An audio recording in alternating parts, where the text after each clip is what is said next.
Hi viewers, this is doctor Shilpa. నేను ఇంతకుముందు చేసిన వీడియోలో మీకు ఇమ్యునైజేషన్ ఇన్ ప్రెగ్నెంట్ ఉమెన్ ఏమేమి వ్యాక్సిన్స్ తీసుకోవాలి, ఏ ఇంజెక్షన్స్ తీసుకోవాలి, ఇంజెక్షన్స్ అంటే నెల సూదుల కింద ఎన్ని సూదులు ఉంటాయి, ఎన్ని తీసుకోవాలి అనే అవగాహన మీకు ఇంతకుముందు వీడియోలో వచ్చింది. సో ఇప్పుడు వచ్చేసి కొంతమందికి ఏంటి, ప్రెగ్నెంట్ ఉమెన్ ఏమేమి ఇంజెక్షన్స్ తీసుకోకూడదు, ఏది తీసుకోకూడదు, దాని అవగాహన మాకు ఇచ్చినట్లయితే కూడా చాలా హెల్ప్ అవుతుంది మేడం. ఏది ఇన్ కేసు మేము ఏమన్నా ఊరికి వెళ్ళినా ఏదైనా ప్రాబ్లం వచ్చినా ఏం తీసుకోకూడదు అనేది కూడా అవగాహన మీరు చెప్తే మాకు చాలా హెల్ప్ అవుతుంది. ఈ కొన్ని డౌట్స్ కొంతమంది ప్రెగ్నెంట్ ఉమెన్కి అడగడం జరిగింది. నాకు లాస్ట్ వీక్లో కొంతమంది వచ్చారు డాగ్ బైట్తో ఇలాంటివి. సో వాళ్ళకి చెప్పదలుచుకుంది ఏంటి అంటే, కొంతమంది ఏంటి పెట్స్ని పెంచుకుంటారు, డాగ్ కానీ క్యాట్ కానీ పెట్స్ని పెంచుకుంటారు. సో ఆ పెట్స్ పెంచుకోవడం వల్ల రెగ్యులర్గా పెట్స్కి వ్యాక్సినేషన్ అంటూ అన్ని ఇంజెక్షన్స్ ఇప్పించిన తర్వాత కూడా సమ్టైమ్స్ అవి డాగ్ బైట్ చేసిన, పెట్స్ది ఏదైనా బైట్ అంటూ జరిగినా లేదా లిక్కింగ్ అనేది మోస్ట్ కామన్, ఇవి జరిగినప్పుడు ఇమ్యునైజేషన్ అనేది మేము ఖచ్చితంగా తీసుకోవాలా అడుగుతారు.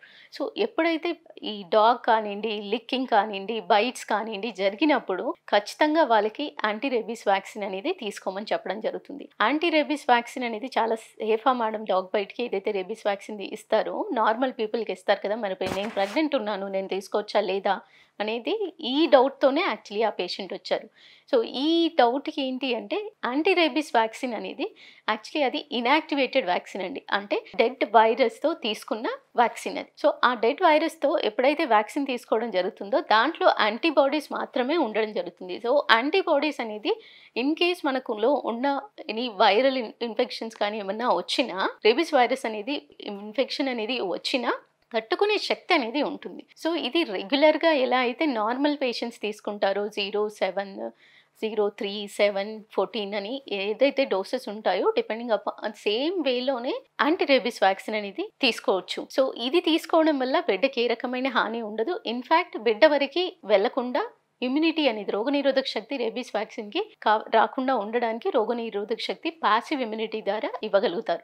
సో ఈ వ్యాక్సిన్ అనేది తీసుకోవడప్పుడు డాగ్ బైట్ అయినా వెంటనే టెన్షన్ పడకుండా, అలాగే ఈ యాంటీ రేబీస్ వ్యాక్సినే కాకుండా కొన్ని లైవ్ అటెన్టివేటెడ్ వ్యాక్సిన్స్ ఉంటాయి. అంటే ఇప్పుడు ఏదైతే ఇన్యాక్టివేటెడ్ వైరస్లో అంటే డెడ్ వైరస్తో తీసుకున్న యాంటీబాడీస్ కానివ్వండి, లేదా ఇన్యాక్టివేటెడ్ ఏదైతే వైరస్ ద్వారా డెవలప్ అయిన యాంటీబాడీస్ని యాక్టివ్ ఇన్ఫెక్షన్లో లేకుండా పాసివ్గా ఉన్నప్పుడు వ్యాక్సిన్ ఏదైతే తీసుకోవడం జరుగుతుందో ఆ వ్యాక్సిన్స్ కానివ్వండి ఇవ్వచ్చు. ఒక ప్రెగ్నెంట్ ఉమెన్కి ఇన్యాక్టివేటెడ్ రూపంలో ఉన్న వ్యాక్సిన్ కానివ్వండి, ఇన్యాక్టివేటెడ్గా ఇప్పుడైతే యాక్టివ్ ఇన్ఫెక్షన్ కాకుండా క్రానిక్ అంటే క్యారియర్ స్టేట్లో అంటే ట్రాన్స్మిట్ ఓన్లీ యాంటీబాడీ శరీరంలో ఉన్నప్పుడు వ్యాక్సిన్ ఇచ్చినట్టయితే చాలా వరకు హెల్ప్ అవుతుంది.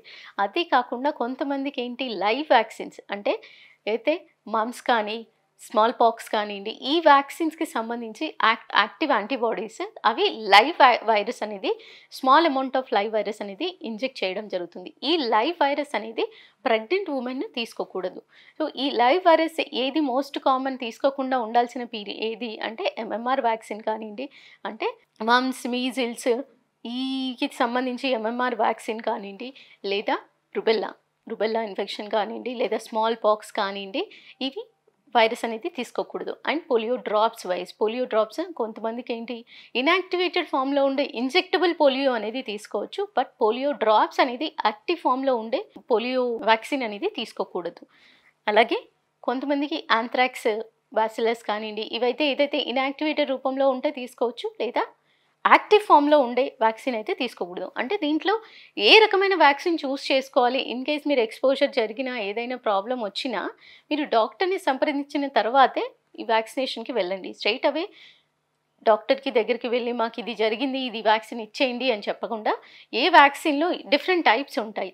సో ఏదైనా ఇన్ఫెక్షన్ జరిగినప్పుడు దాంట్లో యాక్టివ్ ఇన్ఫెక్షన్కి తీసుకోవాల్సిన వ్యాక్సిన్ ఏది, ఇలా క్రానిక్ ఇన్ఫెక్షన్లో ఉన్నప్పుడు క్యారియర్ స్టేట్లో ఉన్నప్పుడు తీసుకోవాల్సిన వ్యాక్సిన్ ఏది అనేది మీరు మీ డాక్టర్ని సంప్రదించినట్లయితే వాళ్ళు క్లియర్ కట్గా చెప్పడం జరుగుతుంది, మీకు చెప్తారు.